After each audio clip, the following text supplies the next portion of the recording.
Les matins de France Culture, Guillaume Erner. Bonjour Patrick Buisson, vous êtes historien, politologue, ancien conseiller de Nicolas Sarkozy et vous publiez La fin d'un monde aux éditions Albin Michel. C'est un livre touffu. Vous avez recours à différents éléments pour étayer une thèse. Alors une thèse que je vais essayer de résumer. Bon, on pourrait le faire avec une formule simple, c'était mieux avant.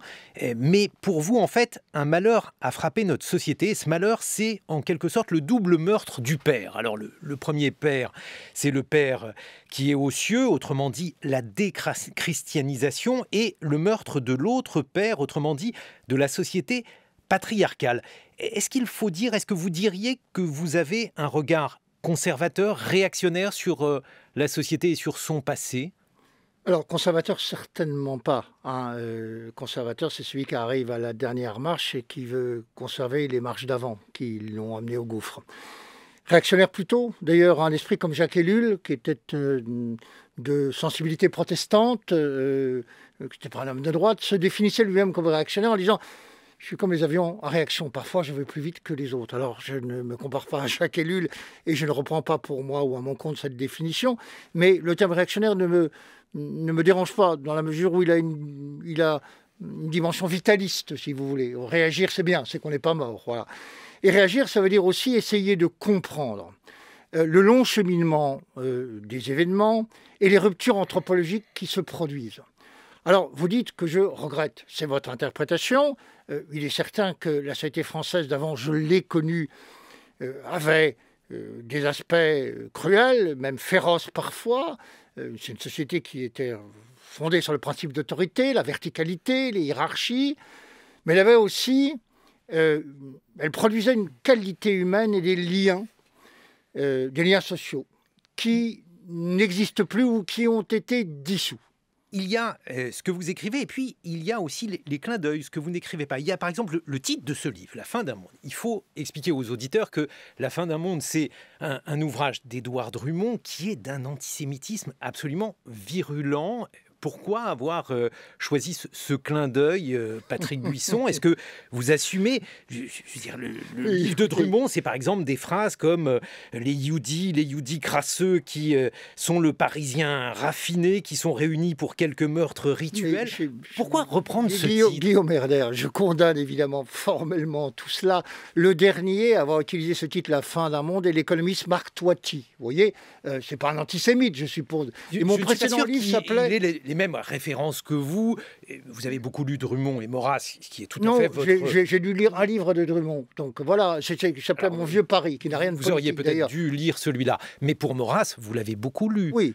Patrick Buisson. Et Maurras était tout aussi antisémite. Il y a cette fibre maurassienne. Est-ce que vous trouvez dans ce livre une ligne qui... Mais voilà, mais sinon, d'ailleurs, je ne vous aurais pas invité. Dans tous mes écrits depuis 20 ans. Pourquoi ce procès ? Alors, on peut plus faire le procès... Je vous ai lu dans Minutes aux côtés de personnes que je n'hésiterai pas à qualifier d'antisémites. C'est trop, mais il y avait tout à Minutes. Je veux dire, il y avait des contributions... Mais c'est vous qui le dirigiez. De Jacques Perret, de Jacques Laurent, d'Antoine Blondin, d'Audiard, d'ADG. Il y avait des tas de signatures. Ne noyez pas le poisson. Vous savez bien que dans Minutes, il y avait une partie de la rédaction qui militait en faveur d'un antisémitisme virulent. Moi, je me souviens au contraire que la quasi-totalité des collaborateurs étaient d'un sionisme déchaîné. Brignot, parlons de Brignot, par exemple, l'ancien collaborateur. De l'extrême droite. Pardon, ah oui, vous voulez dire, toute cette droite, à l'époque, considérait qu'Israël était l'avant-garde de l'Occident. Il y avait un soutien à Israël d'une véhémence que vous n'imaginez pas. Les unes de Minutes condamnaient la politique de Giscard. Brignot, auquel vous faites allusion, ancien musicien, collaborateur, est allé en Israël. Il a fait un livre, il est revenu en disant « c'est une merveille, c'est formidable ». Alors tenez, donc, on va continuer. L'antisémite de l'époque, si j'ose dire, je vais commettre un crime, c'est le général de Gaulle. Il faut dire les choses comme elles sont. Le peuple, de toute façon, sur de lui et Minutes était contre le général de Gaulle. Ça, c'est du Drummond, c'est pas autre chose. En lisant La fin d'un monde, Patrick Buisson, je me suis demandé comment vous avez pu avoir la naïveté de penser qu'entre le Goupillon, vous, et la Rolex Nicolas Sarkozy, il pouvait y avoir une entente possible. Mais je ne suis pas, là encore... Guillaume Erner, je voudrais quand même qu'on ne soit pas dans la caricature et qu'on entre dans le débat de fond. vous m'accordez le crédit que ce livre est touffu. C'est-à-dire que j'ai fait beaucoup de recherches, j'ai réuni une importante documentation et j'essaie de montrer l'ambivalence de ce qui s'est passé.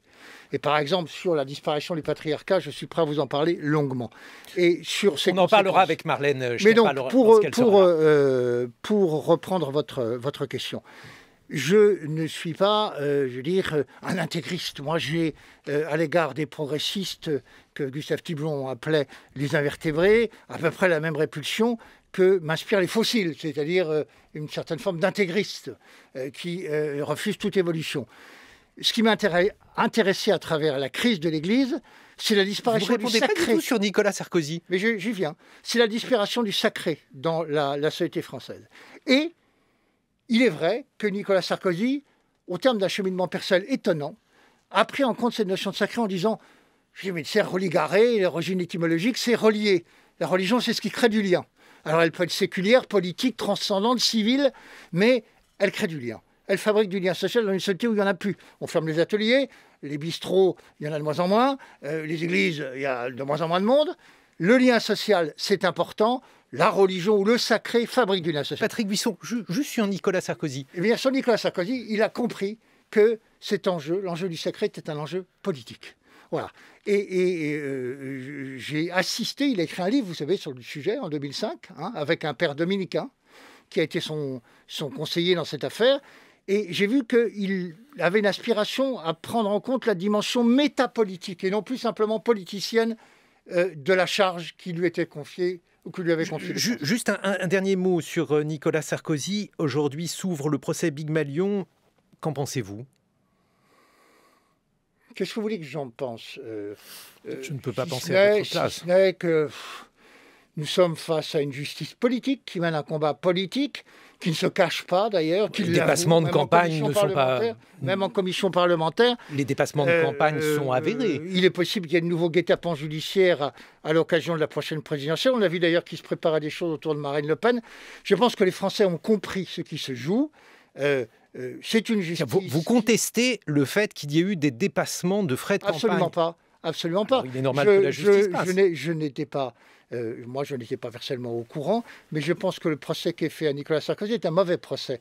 En l'occurrence, parce que je sais ce que c'est une campagne électorale, et sans doute l'a-t-on alerté, mais en tout cas, il n'a certainement pas encouragé un mouvement qui l'aurait conduit à sortir des clous ou de la loi.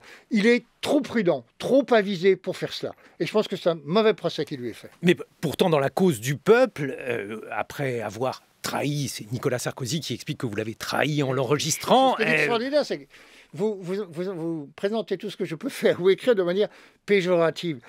Je n'ai pas trahi Nicolas Sarkozy. La question pourrait dire, est-ce que Nicolas Sarkozy n'a pas trahi ses électeurs ? Aujourd'hui, quand on voit la décomposition des Républicains au profit de Macron d'une part et du Rassemblement national d'autre part, on se dit bien qu'il y a eu une trahison de l'électorat. Moi, je suis resté fidèle à la ligne que je lui avais suggérée. Lui a préféré faire autre chose. Je vous rappelle qu'à un mois et demi de l'élection, il avait plus de 12 points de retard sur François Hollande. Ça s'est joué à 1,5 point sur une campagne très identitaire que je lui avais proposée. Vous appelez votre livre « La fin d'un monde », Patrick Buisson. On aurait pu l'appeler, alors en référence à la pensée 68 qui était extrêmement honnie chez Nicolas Sarkozy. Vous, c'est plutôt la pensée 62 ou la pensée 65. On peut choisir l'une des deux dates entre l'Algérie française et le début du Concile de Vatican II. Et il faut expliquer aux auditeurs, aux plus jeunes des auditeurs, ce qu'a été le Concile de Vatican II pour vous. Pourquoi s'agit-il pour vous d'une forme de catastrophe ? Le concile dure de 62 à 65, il y a 3 sessions et en 65 a lieu la dernière session. C'est une année qui est considérée comme une année charnière par beaucoup d'historiens. Qui l'ont vu d'ailleurs, on dit que les hommes font l'histoire et ne savent pas l'histoire qu'ils font. Eh bien, un certain nombre d'historiens qui ont pointé cette rupture très tôt. Je pense à Pierre Chenu, par exemple, qui a repéré 2 choses fondamentales. L'effondrement, ce qu'il appelle le collapsus de l'au-delà de l'espérance chrétienne, l'effondrement de la croyance dans une vie après la mort. Elle se produit entre 60 et 65, accélérée avec le Concile. Le Concile et l'Église renoncent à prêcher les fins dernières, la résurrection des corps, tout ce qui était le dogme catholique. Et en l'espace de à peine une dizaine d'années, il y a 10 millions de Français qui basculent du côté des sociétaires du néant. C'est-à-dire qu'ils disent il n'y a rien après la mort. Voilà. Et en même temps, on est avant la pilule. La pilule est inventée par Pincus en 1960. Elle ne vient en France réellement que vers 64-65, mais elle n'est pas vendue comme contraceptif. Et elle n'a l'autorisation d'être sur le marché qu'en 67. Et en fait, elle ne sera commercialisée qu'à partir des années 70-71. Donc, l'effondrement démographique qui se produit en même temps et qui semble corréler, si vous voulez, dans un même mouvement, recul du sacré de l'espérance chrétienne, refus de la vie, tout se produit dans un laps de temps très court. Sur le choix fait par l'Église, je suis prêt à vous en parler sur la dimension stratégique. J'aimerais vous entendre là-dessus, et notamment parce que pour moi, Vatican II, c'est un mot, la tolérance. Le fait que l'Église accepte qu'il y ait d'autres religions, l'islam, le judaïsme. Le judaïsme n'est plus plutôt le christianisme n'est plus le Vérus Israël, et par conséquent, Patrick Buisson, il y a un contexte, et c'est étonnant parce qu'en tant qu'historien, vous n'historicisez pas Vatican II, ce contexte, c'est l'après-Shoah, et l'Église accepte sa culpabilité. Alors, la Shoah n'est pas du tout dans les travaux du Concile. Mais elle est évidemment en arrière-pensée dans le Concile. Pas tellement à cette époque-là. Pas tellement. Mais le fait d'abandonner le Vérus Israël, qui est le fait de dire que les Juifs sont dans l'erreur. Oui, d'abandonner les prières sur les Juifs perfides. Non, mais ça ne se fait pas au Concile à ce moment-là. Ce qui se fait au Concile, c'est la Constitution Dignitatis Humanae qui reconnaît la liberté religieuse, donc, et qui effectivement admet qu'il puisse y avoir dans les pays, même à domination catholique, des pratiques religieuses différentes. Alors que l'Église, quand elle était en position dominante, profitait évidemment de ce quasi-monopole. Alors, je vais répondre sur le fond à votre question, parce qu'elle est intéressante. C'est bien le problème, la tolérance. La volonté des pères conciliaires, c'est de rendre le catholicisme accessible à la raison raisonnante, c'est-à-dire intelligible pour les contemporains, recoder le christianisme. Ce qui peut être ramené à saint Thomas d'Aquin, ce qui n'est pas une nouveauté de 1962. Non, mais ils vont le faire, si vous voulez, en fait, dans un mouvement qui se rapproche du protestantisme, en donnant le primat de la foi sur la religion, sur la ritualité, sur la sacramentalité. Et ils vont le faire, finalement, en renonçant à tous les dogmes qu'ils avaient enseignés. Or, ce qu'il y a de constant d'un point de vue anthropologique dans le crédit qu'on accorde à une religion, c'est la permanence et la fixité. Dès qu'une religion commence à abandonner ces deux éléments structurants, de la durée, de la permanence, de la fixité, elle connaît un déclin. L'Église n'a été forte dans l'histoire, c'est le mot de Chesterton, que par son intransigeance. Vous savez, ce qui s'est passé au Concile s'est passé au IVe siècle avec l'évêque Arius. Arius dit aux intellectuels: cette religion est incompréhensible. Alors là, je reconnais l'un de vos autres maîtres, Joseph de Maistre, qui disait « Il n'y a rien de plus saint que le tribunal de la Sainte Inquisition ». Patrick Buisson, c'est votre droit de considérer... Non, mais Guillaume, laissez-moi aller au bout pour m'expliquer. Arius dit ce dogme chrétien d'un Dieu en trois personnes est incompréhensible, le dogme trinitaire. Donc nous allons rejeter la nature divine du Christ. Tous les intellectuels, tous les milieux, j'allais dire aujourd'hui on dirait de décideurs, sont ariens. L'Église a failli devenir arienne. Et au Concile de Nicée... Arienne au sens premier du terme. Oui, avec un I, et pas un Y. Et donc, le Concile de Nicée, les quelques évêques qui résistent disent non. Il faut expliquer ce qu'est l'arianisme. Et son intransigeance. Il faut expliquer ce qu'est l'arianisme, sinon... Alors, l'arianisme, je viens de vous l'expliquer, c'est une doctrine qui prône, en fait, qui rejette le dogme de la Trinité, c'est-à-dire d'un Dieu en trois personnes, et qui fait du Christ une personne humaine et non pas une personne divine. Voilà. Donc, évidemment, c'était une position extrêmement différente de ce qu'avait enseigné l'Église jusque-là. Donc, ce petit noyau au Concile de Nicée résiste, dit non, nous maintenons ce dogme, et cette intransigeance lui a permis finalement de traverser cette crise et de l'emporter. Il y a eu 10 crises, 15 crises au cours de l'histoire. Chaque concile donne lieu à un schisme, pratiquement.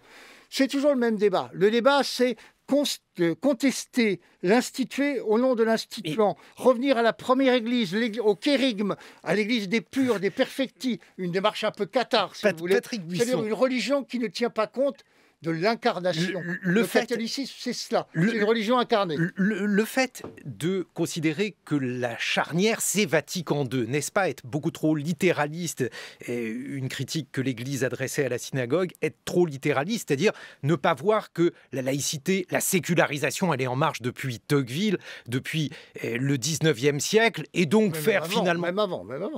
Bon, alors donc pourquoi considérer que la catastrophe, elle est à ce moment-là, sauf, et c'est votre droit, si vous vous référez à une vision qu'on pourrait qualifier d'intégriste de pas la du tout. religion Simplement, catholique. moi, je me réfère aux travaux des sociologues. Il y en a beaucoup sur la question, sociologues religieux comme Serge Bonnet ou Chelman Boula, mais sociologues laïcs et même les travaux de Morin, qui, vous le savez, avec une équipe de sociologues, s'implantent dans un petit village du Finistère dans les années 60, à Pleuzevet, et observe ce qu'est une commune bretonne. Eh bien, qu'est-ce qu'on nous dit? Il y a sécularisation. Mais tout le monde, je veux dire, civil, abandonne à l'Église les rites de passage. 90%, 95% sont baptisés. Il n'y a pas d'enterrement civil. Même dans une commune rouge comme Pleuzevet, il n'y en a pas. Serge Bonnet, qui étudie le Bas-Saint-Laurent, me dit « mais les communistes ». Sur les faits, tout le monde est d'accord. Morin, Fourastier, que vous citez dans La fin d'un monde, qui explique en quoi les 30 Glorieuses ont été un moment énorme de métabolisation de la société. La société a beaucoup changé, il n'y a jamais eu une telle rupture anthropologique. Je veux dire simplement que cette sécularisation s'accompagnait aussi d'un maintien de toute la ritualité catholique qui concernait y compris les militants communistes. Vous avez des enterrements civils à Bobigny ou à Évry, il y en a 20%. Est-ce que vous n'êtes pas en train de dire tout simplement que le monde est rempli d'idées chrétiennes? Alors pas forcément devenues folles pour vous, mais voilà, le monde est devenu chrétien à son insu. Oui, bien sûr. Alors vous devriez vous en féliciter. Ben, attendez, c'était le cas durant cette période. Ce n'est plus le cas aujourd'hui, parce que tout ce qui faisait lien social, précisément, cette dimension du sacré, il n'y a pas de société de communauté qui ne soit pas bâtie sur une idée du sacré, qu'elle soit civile, politique ou religieuse. C'est les murs porteurs. Vous enlevez les murs porteurs, l'édifice s'effondre. C'est ce à quoi nous assistons depuis 15 ou 20 ans. Voyez, face à la pandémie, face à cet événement régressif, comme nous nous sommes trouvés démunis. Pourquoi? Écoutez, il y a un invariant anthropologique que j'ai particulièrement étudié, c'est le taux de suicide. Tout le monde sait que pendant les périodes de fléau, catastrophe, guerre, le taux de suicide diminue fortement. C'est contesté, mais peu importe. Ah ben pas du tout. Allez au bout de votre raisonnement. Il a été divisé par 2, par exemple. Quand vous êtes occupé par le mal à vivre, vous ne souffrez pas du mal de vivre. Quand vous avez des difficultés à survivre, les problèmes existentiels et psychologiques pèsent beaucoup moins. Ce n'est pas contesté. Là, le taux de suicide n'a pas bougé. Contrairement à ce qu'on a pu observer tout au long de l'histoire. Il a baissé. Le taux de suicide a baissé. Il a baissé de 20%. Non. Il a baissé de 20%. Les chiffres de l'INSEE donnaient une stabilité au mois de février. On n'a pas encore les chiffres finaux sur la France. J'ai fait comme vous ces recherches. C'était relativement stable par rapport à l'année précédente. Et ce qui a explosé, c'est évidemment la consommation de psychotropes. Nous sommes d'ailleurs le premier pays du monde avec 65 millions de boîtes, c'est-à-dire 10% de la population, en gros, consomme des psychotropes. Donc, il y a eu une espèce de panique morale face à cet événement, parce que c'est un épisode moyenâgeux, si vous voulez. Les grands pourvoyeurs de sens ayant disparu, nous n'avons plus de clés pour comprendre ce qui se passe. On continuera à évoquer votre vision de la société. On parlera d'ailleurs de l'ouverture des bistrots, puisqu'elle a été largement commentée. Et vous en parlez, Patrick Buisson, dans La fin d'un monde. Vous serez rejoint dans quelques instants par Marlène Schiappa, ministre déléguée auprès du ministre de l'Intérieur, chargée de la citoyenneté.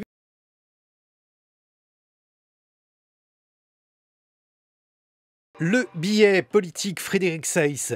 La réouverture des terrasses, un moment très politique. Adieu la Saint-Patrick, vive la Sainte Yvonne. C'était hier, 19 mai, nouveau jour de beuverie officielle, certes avec modération, une modération aidée par le couvre-feu à 21h. Mais cette journée de réouverture des terrasses et des cafés restera, qu'on le veuille ou non, un moment politique. Politique, la vie de la cité a repris quelque peu. Le café, c'est l'interaction, le lien, le débat entre les citoyens, même si l'on parle parfois avec condescendance de piliers de bistrot qui ont un avis sur tout. Combien d'idées sont échangées chaque jour aux terrasses? Combien d'opinions se forment, se renforcent ou s'affadissent? Combien de points de vue s'enrichissent à mesure que les verres se vident? Même si les échanges sur Twitter ont parfois remplacé les querelles de comptoir, la convivialité en moins, les cafés restent des lieux politiques pour ce qui s'y dit, pour ce qui s'y écrit, pour ce qui s'y ressent. D'ailleurs, la disparition des bistrots dans les villages ou dans les cités dégrade autant le lien social que l'économie locale. La réouverture hier a aussi été un moment politique car elle a marqué une étape dans la vie de la nation, celle d'un semblant de retour à la normale. Les terrasses de café avec les pintes de bière quasiment perçues comme des baromètres de la sortie de crise, image forcément exagérée, tous les Français en temps normal ne passent pas leur temps au restaurant, c'est d'abord un loisir de centre-ville, mais tentation d'un peu d'espoir, de relâchement dans un monde où l'on parlerait plus de cocktails alcoolisés que de gel hydroalcoolique, plus d'animation que de réanimation. Hier, le plaisir de la terrasse a fait oublier les agacements classiques contre le serveur trop pressé et la note trop salée. Sourire retrouvé, les responsables politiques ont tenté de communier avec force photos et vidéos sur les réseaux sociaux. Exemple avec le réseau TikTok, Jean-Luc Mélenchon, tout sourire dans le brouhaha d'une terrasse en train de touiller sa boisson. Enfin, retour du droit au plaisir simple, les fraises. Un lait fraise et le soupir de satisfaction qui va avec, message peu subliminal, je suis un Français comme les autres, réjoui des plaisirs simples. L'exécutif a lui aussi mis en image ce déconfinement des terrasses. Il s'agit de trancher avec le mauvais rôle endossé ces derniers mois, celui du père fouettard qui décrète les interdictions. L'on a vu Emmanuel Macron deviser avec Jean Castex autour d'un café, devant les caméras et sous un ciel gris. Le mouvement La République En Marche a même recommandé de poster des photos en terrasse avec le mot dièse se retrouver. Par les temps qui courent, dans cette ambiance de guerre de tous contre tous, voici que le café croissant est peut-être le dernier vecteur d'unanimité, le dernier symbole non clivant. L'art de vivre à la française, estime même Bruno Le Maire, le ministre de l'économie. Il a posé hier sur une chaise en osier en train de lire le journal L'Équipe. C'est en cela que ce fut un moment très politique, par-delà la banalité du geste, boire un café en extérieur, il fut renoué avec une part d'identité. La chaîne américaine CNN ne s'y est d'ailleurs pas trompée. Pour l'occasion, elle a organisé un direct avec sa correspondante à Paris, Mélissa Bell, attablée à une terrasse, si typiquement français, dit-elle. Exactly what you come to Paris for and what the French do regularly impossible. Merci, monsieur. Now it's back. You can come and sit in a Now cafe, it's drink back, a c'est de coffee, retour. or Merci monsieur, lance la journaliste au serveur qui s'empresse en costume et nœud papillon.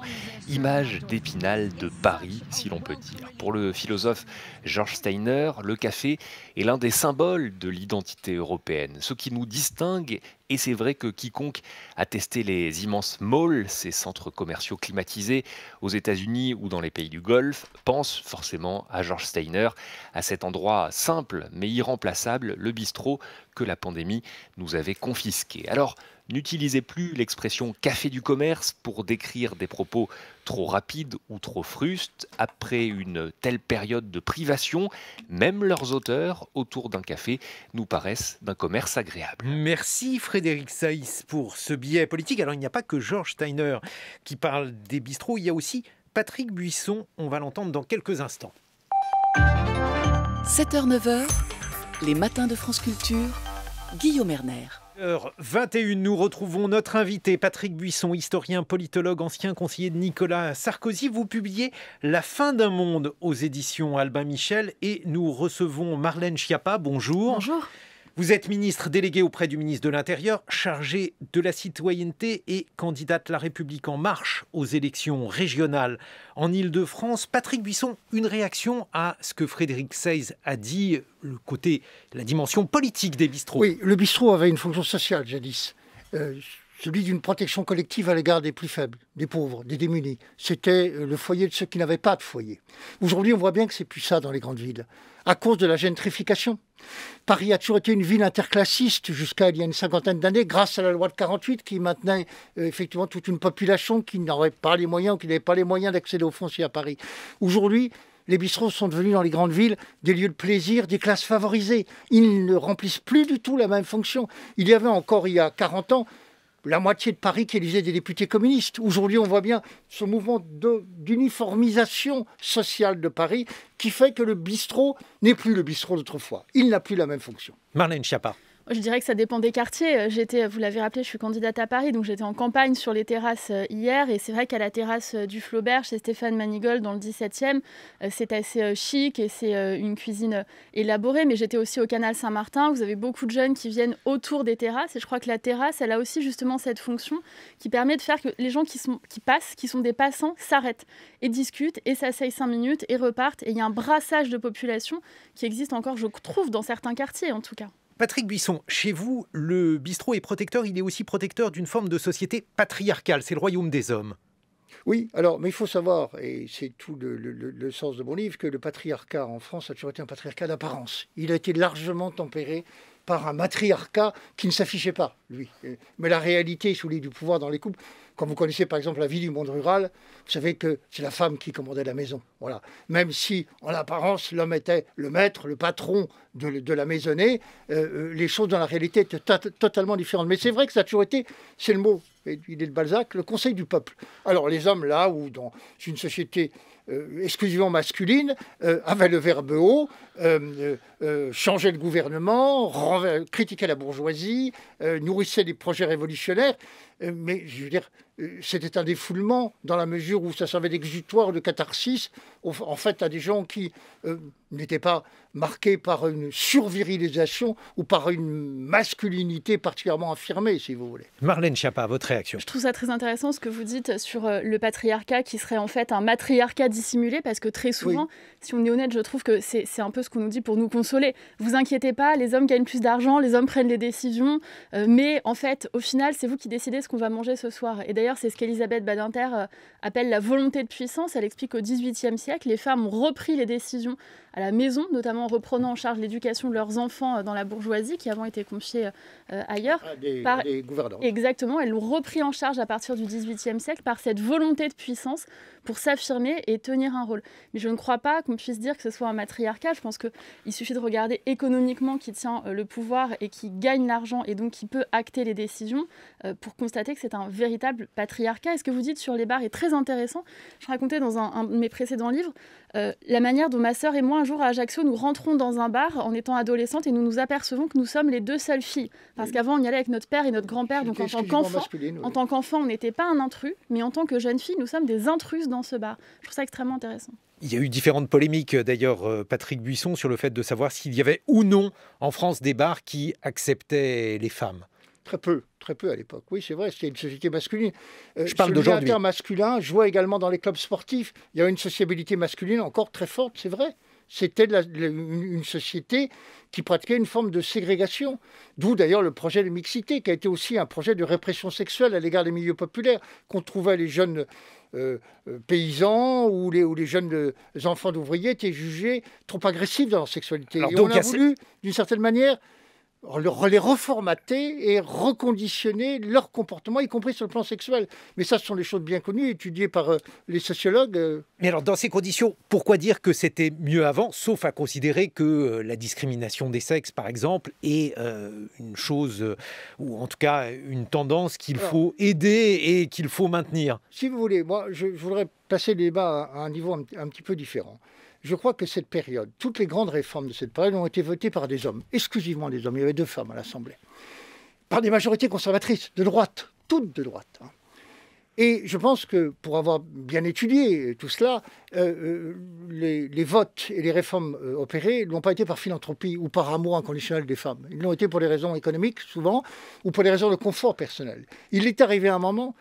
Et à l'époque, le féminisme est faible, il ne prend consistance qu'à partir des années 70-72. Il est arrivé un moment, si vous voulez, il y a une crise de la condition masculine qui a fait que les hommes ont trouvé que les privilèges de la domination masculine étaient payés d'un prix exorbitant. La fameuse impôt du sang. Près de 2 millions de jeunes sont morts depuis 1914. Et, si vous voulez, cette rupture anthropologique fondamentale qui fait qu'avec la pilule, le pouvoir et le contrôle de la reproduction passe aux femmes. C'est une rupture anthropologique majeure. Et le fait aussi du renoncement des hommes face à une situation qu'ils trouvaient être un fardeau écrasant. Voilà. C'est l'événement sans doute majeur de la période et c'est ce que j'essaye de faire comprendre en montrant l'ambivalence de la situation. Et j'aurai un mot à dire sur la contraception. Schiappa, une réaction. Oui, avec plaisir. D'abord, effectivement, sur la contraception, moi, ce que je voudrais dire, c'est que d'abord, je trouve ça très intéressant qu'on parle de contraception, si je peux me permettre, parce que je trouve que c'est un sujet qui est complètement abandonné du débat public, dont on ne parle jamais, alors que pour moi, c'est un sujet majeur, y compris philosophique. Pourquoi la contraception est considérée à partir des années 70, 80, et ensuite d'ailleurs l'accès à l'avortement, qui n'est pas de la contraception, mais qu'on peut classer dans les droits sexuels et reproductifs, pourquoi c'est considéré comme une avancée pour les femmes, mais aussi par les hommes? Parce que c'est l'avènement de la sexualité récréative, par opposition à la sexualité reproductive. Ça veut dire qu'on vous dit, vous n'êtes plus obligé d'avoir des rapports sexuels pour vous reproduire, mais vous avez une forme de droit au plaisir. Et ça, c'est absolument fondamental.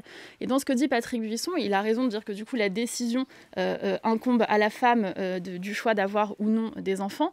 Mais moi, je tournerais en disant, avec une analyse féministe, en disant que c'est aussi une charge mentale et une charge sexuelle forte qui pèse sur les épaules des femmes. Ce n'est pas une volonté des femmes de prendre seules la contraception. D'ailleurs, des laboratoires travaillent sur la contraception masculine et je déplore que la contraception masculine ne soit pas largement mise sur le marché. Vous mettez le doigt sur l'essentiel parce que ça fait 40 ans qu'on travaille sur la Patrick contraception. Exactement, mais qu'elle n'est pas vendue pour des raisons vous amenez mon propos essentiel. Tous les progrès sont ambivalents. Ils comportent un aspect négatif, il y a un passif. La contraception, il y a une grande résistance des Françaises. Pour multiples raisons, il a fallu attendre le milieu des années 70, alors que la loi a été votée en 67, pour qu'on dépasse les 20% d'utilisatrices de la pilule. Je parle de la contraception chimique. En France, la contraception a toujours existé. Nous avons été une société malthusienne pendant 2 siècles. Avec la famille enfant unique au 19e, c'était quasiment la loi. Donc, la contraception chimique, c'est la pilule. Eh bien, un philosophe marxiste comme Michel Clouscar a pu dire que la contraception, d'une certaine manière, réalisait le vieux programme de la phallocratie. Le libre accès au corps des femmes, sans risque, l'union libre. C'est-à-dire que ça aurait été la ruse suprême du pouvoir mâle pour s'affranchir de toute obligation à l'égard des femmes. Et la conséquence pratique, les féministes de l'époque l'ont bien pointé, j'ai lu toutes les publications de l'époque, c'est l'objectisation, la marchandisation du corps de la femme avec le déferlement pornographique. 75, c'est pas l'année Simone Veil, c'est l'année d'Emmanuel. 9 millions de téléspectateurs. L'utilisation systématique du corps de la femme dans la publicité. Et c'est une conséquence, si vous voulez, de la marchandisation du sexe qui se produit à ce moment-là, avec cette instrumentalisation du corps féminin à des fins publicitaires et purement mercantiles. Marlène Schiappa. Je trouve ça très intéressant ce que vous distinguez, de fait, je sais pas vous personnellement, mais vous distinguez dans votre réflexion 2 rôles pour la femme, et ça rejoint ce que je disais, entre le rôle, on va dire, entre guillemets, récréatif, mais là qui peut être devenir un rôle de victime, d'objet, comme vous le dites, d'une part, et le rôle de la mère. Et donc c'est l'éternelle dichotomie féminine de la maman, la putain, qui a été analysée par énormément de sociologues, de philosophes, etc., et qui montre à quel point la demande des féministes, c'était aussi de réconcilier dans une même personne différentes projections issues de la domination masculine sur les femmes, et en disant que les femmes, en gros, sont réduites à leur corps, et soit leur corps pour reproduire, soit leur corps pour donner du plaisir. C'est la raison pour laquelle il y a une opposition féministe à la contraception chimique. Y compris entre les féministes essentialistes et les universalistes. Vous aviez les essentialistes à la Antoinette Fouque, à l'époque, qui revendiquaient la différence, exactement la différence avec la biologie, l'accès à la maternité, et d'autre part, les existentialistes, qui telle Elisabeth Badinter, demandaient... plus tard, elle. Exactement. Patrick Buisson, toujours... dans ce livre, La fin d'un monde, vous évoquez, comme je l'ai dit en introduction, finalement, les pulsions de meurtre du père, tous les pères, le père qui est aux cieux, autrement dit avec la déchristianisation, et le père qui incarne aussi l'autorité. Hier, il y avait une manifestation de policiers, et il y a une série de commentaires sur l'insécurité en France. Votre point de vue, justement, sur ce phénomène. Ce qui m'apparaît intéressant, si vous voulez, que c'est vrai que 68 a cristallisé un mouvement anti-autoritaire spectaculaire, le rejet de toutes les institutions, et que 50 ans après, on voit que le cycle est en train de se refermer. La demande de restauration de l'autorité de l'État, la demande de sécurité, la demande de retour aux institutions, le plébiscite sondagier à l'égard de l'institution militaire, montre bien que nous sommes en train de sortir du cycle initié en mai 68, qui consistait à prononcer la déchéance de tous les grands, ce qu'ils appelaient les signifiants despotiques, Dieu et le papa sur terre. C'était oui papa, oui patron, oui chéri, voilà les 3 formes du pouvoir masculin. Eh bien, ce cycle-là est en train de se terminer, et j'ai l'habitude de dire Cohn-Bendit est mort et il ne le sait pas. Marlène Schiappa, vous, qu'est-ce que vous savez à ce sujet ? À l'époque où on a débattu pour savoir s'il fallait commémorer, célébrer ou pas Napoléon, je trouve que tout l'héritage du Code civil que vient de résumer finalement Patrick Buisson est extrêmement important. Mais moi, je dirais qu'au-delà de l'autorité de l'État, il y a une défaillance de l'autorité des parents. Et je pense qu'il ne faut pas nécessairement, à mon humble avis, opposer l'un et l'autre. C'est-à-dire que je pense qu'on peut être dans une vision progressiste, émancipée, féministe, et néanmoins, bien sûr, déplorer que l'autorité des parents n'existe plus. Et je trouve qu'on a des attentes. Mais la manifestation d'hier n'était pas en faveur des parents. Elle était en faveur de la police. Exactement, mais c'est ce que je pointe. Je dis que dès lors qu'il se passe quoi que ce soit, on met en cause l'autorité de l'État. Vous avez un délinquant, un trafiquant de drogue qui assassine un policier, on dit « Ah, mais où est l'autorité de l'État ?» Vous avez un homme qui prend un fusil, qui tire 2 balles dans les genoux de sa femme, qui la brûle vivante dans une rue en plein après-midi. La réponse c'est « Où est l'autorité de l'État ?»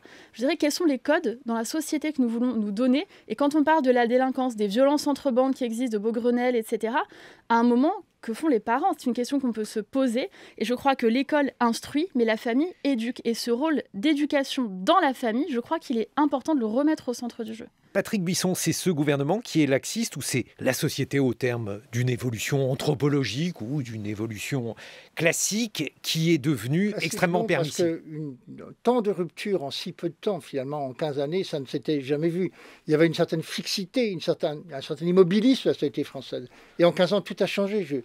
Je fais l'inventaire de ces ruptures. Donc on ne peut pas dire que ce schéma est un schéma classique. Non, c'est un schéma très novateur et c'est une rupture inédite. J'ai eu ce débat avec Luc Ferry qui disait mais la rupture c'est 1880, la première industrialisation. Non, c'est le début effectivement de cette rupture avec ce qu'on oublie souvent d'ailleurs, c'est qu'il faudra un jour peut-être élever un monument, un martyrologe aux victimes du progrès.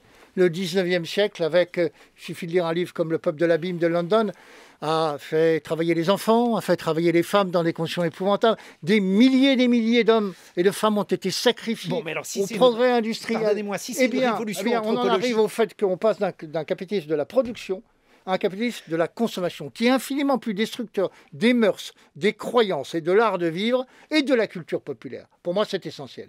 La culture populaire que ne l'a été le précédent capitalisme schumpeterien, c'est-à-dire celui de destruction, innovation. Ça, c'est votre thèse. Mais si on a affaire à une révolution anthropologique, que peut ce gouvernement, que peut le gouvernement suivant pour aller à l'encontre d'un mouvement qui est un tsunami ? Eh bien, moi, je pense que au lieu de s'occuper de l'homme augmenté, et qui est une humanité diminuée, on devrait s'occuper à reconstituer, à refaire du lien social. Je donne juste un exemple. Il y a en France 10 millions d'aidants pour les personnes handicapées, pour les personnes dépendantes, qui font faire à la sécurité sociale une économie gigantesque, qui se chiffre en dizaines de milliards, ça a été estimé. Voilà. Quelle est la reconnaissance de l'État, ne serait-ce que fiscalement à l'égard de cette personne ? À quel statut ont-ils droit ? Refaire société, c'est retisser ce lien social que précisément l'État-providence, en disant à tout le monde « tout va bien, nous sommes là ». Nous finançons et nous payons. Sauf qu'aujourd'hui, l'État-providence ne peut plus payer. L'homme se trouve à nu, sans les protections dont il bénéficiait autrefois. Marlène Schiappa. Je pense qu'effectivement, la reconnaissance de l'État vis-à-vis des personnes solidaires et qui s'engagent, elle est fondamentale. D'ailleurs, c'est pour ça que j'ai décidé de naturaliser des travailleurs étrangers, qui étaient des travailleurs Covid en première ligne, qui ont été les infirmières, des aides-soignantes, des caissières, des agents et des agentes de sécurité et qui ont donné de leur temps pendant la période Covid. Et je pense que c'était important que la République fasse ce pas vis-à-vis d'eux. Sur la question du progrès, je voudrais dire qu'effectivement, depuis le XVIIIe siècle, John Locke, philosophe du XVIIIe siècle, qui défendait déjà le droit au divorce, l'égalité entre les femmes et les hommes, la dépénalisation de l'homosexualité dans des termes de l'époque, bien évidemment. Et moi, je vois que votre livre a un bandeau, me semble-t-il, disant « c'était mieux avant ». Moi, je ne trouve pas que c'était mieux avant. Je trouve pas que c'était mieux quand on n'avait pas de vaccin, quand l'homosexualité était considérée comme une maladie, quand on mourait de la petite vérole, quand il n'y avait pas d'antibiotiques, quand les femmes devaient demander une autorisation à leur mari pour aller travailler et disposer d'un compte bancaire. Je ne crois pas qu'on puisse dire fondamentalement tout était mieux avant. Je crois que ce n'est pas le cas. Marlène Schiappa, sur l'aspect politique des choses, puisque vous êtes ministre délégué auprès du ministre de l'Intérieur, ce fait de protester contre une situation d'insécurité. Que peut aujourd'hui votre gouvernement contre une situation d'insécurité, si vous considérez que c'est effectivement l'insécurité qui est un problème aujourd'hui? Beaucoup de choses. D'abord, oui, l'insécurité est un problème. Moi, je m'insurge toujours contre les débats pour savoir si c'est de l'insécurité ou du sentiment d'insécurité, puisque quand vous êtes une femme dans le RER à 22h, même si ça n'est qu'un sentiment d'insécurité, ça ruine quand même votre trajet. Et beaucoup de femmes nous disent à quel point elles ont des stratégies d'évitement et d'autocensure. Le gouvernement peut plusieurs choses. D'abord, un soutien vis-à-vis des forces de l'ordre. Et ça, nous l'affirmons très clairement. Le ministre de l'Intérieur en est le garant et le porte-parole quelque part. Ensuite, les moyens. Nous avons augmenté les moyens pour le budget du ministère de l'Intérieur. Nous augmentons des moyens pour des choses qui peuvent paraître anecdotiques, mais qui sont des écrans, des vidéoprotections, des véhicules. Parce que quand on va voir les policiers qui nous disent « j'ai payé ma caméra moi-même » ou « mon véhicule ne démarre pas », eh bien c'est important et ça entrave leur action. Donc les moyens considérables mis continuellement par le gouvernement, avec 10 000 effectifs de policiers en plus, en remplaçant ceux qui ont été supprimés par les précédents gouvernements, ce sont des actions très concrètes. Patrick Buisson, vous avez été conseiller de Nicolas Sarkozy, qui s'est fait élire sur un programme sécuritaire. Votre regard? De la sincérité et de l'honnêteté intellectuelle de Mme Schiappa. Je dis simplement que les Français, ce discours-là, vous savez, il était aussi tenu par Nicolas Sarkozy et les autres majorités, enfin peut-être pas celle de M. Sauf qu'eux diminuaient les postes. Comment? Sauf que dans le précédent quinquennat, les postes de policiers étaient supprimés. Non, mais le problème de fond n'est pas là. Le problème, c'est que nous sommes face à un sujet régalien. Là, la classe politique, et notamment les souverainistes, ne peuvent pas dire « c'est Bruxelles, on ne peut rien faire, on n'a pas la liberté de faire ». Ils ont toute la liberté de faire. Généralement, ils font des lois qui ne servent à rien, ou ils parlent de moyens ou d'effectifs, ce qui n'est pas le problème. Le problème, c'est la volonté politique. On vient d'en avoir un exemple.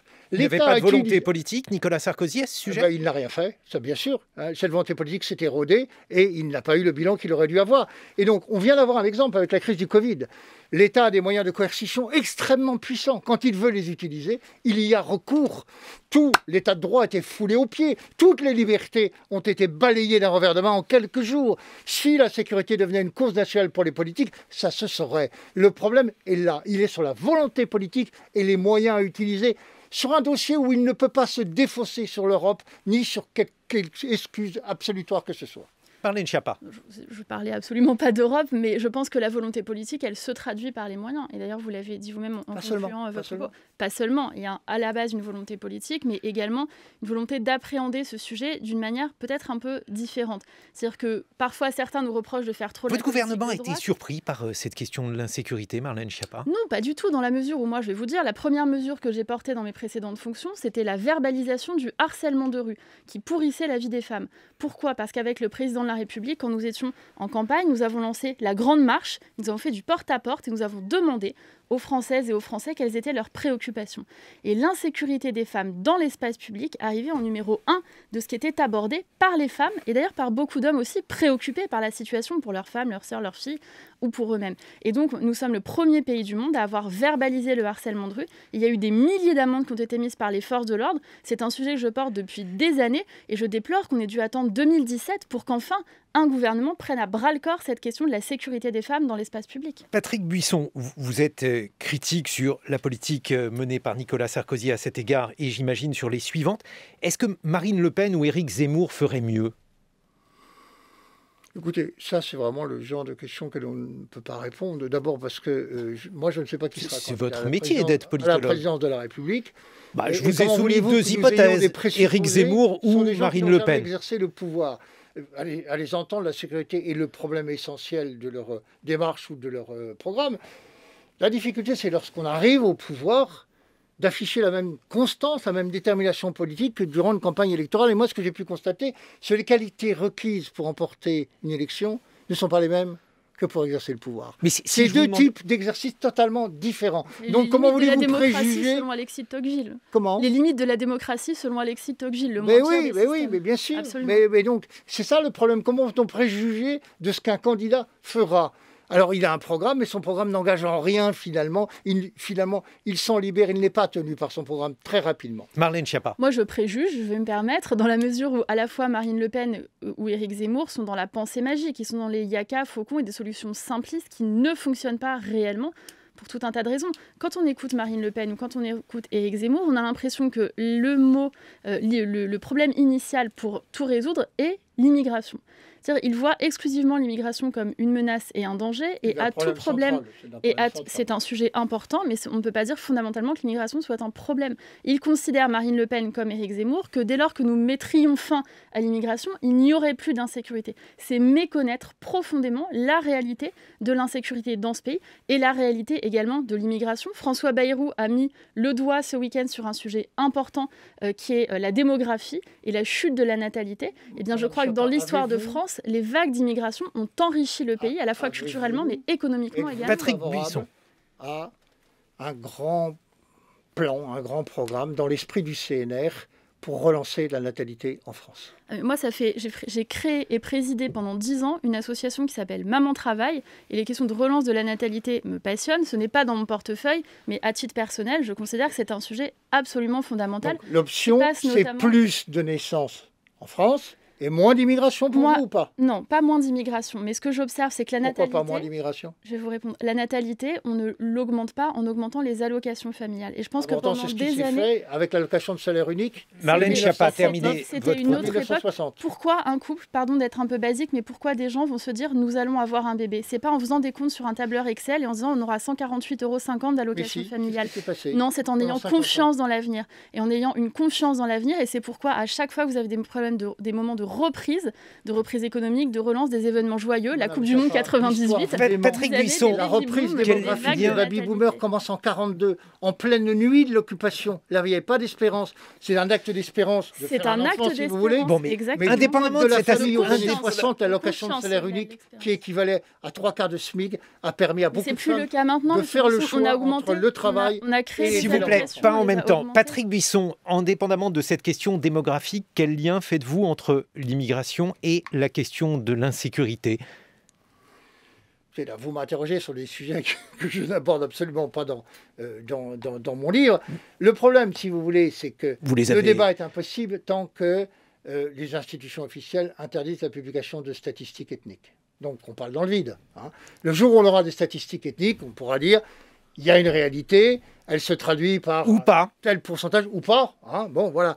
Donc à partir du moment où l'outil de mesure qui existe dans tous les pays du monde à peu près n'existe pas en France, évidemment le débat peut donner lieu à des concours de démagogie d'un côté et de négation forcenée de l'autre d'une peut-être réalité qui semble-t-il, si on en juge par la population des prisons, comme dans les prisons américaines, comporte, et c'est bien normal d'ailleurs, parce que ce sont des populations fragilisées, des populations livrées à elles-mêmes.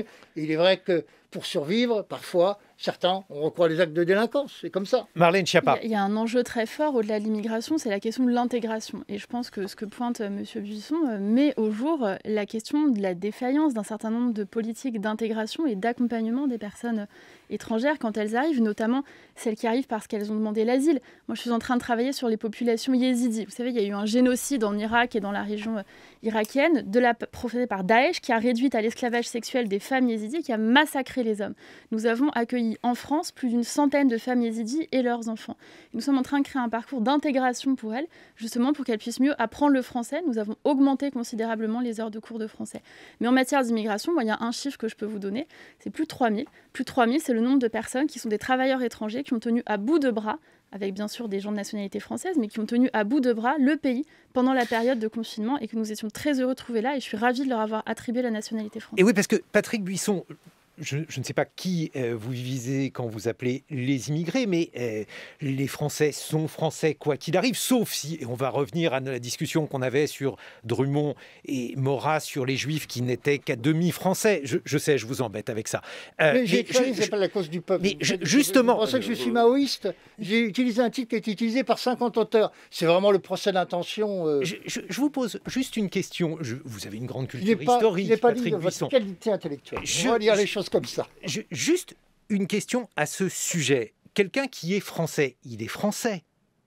Ben oui. Que faire par rapport à cela avec les statistiques que vous évoquez et en imaginant par exemple que ces statistiques existent, qu'en feriez-vous?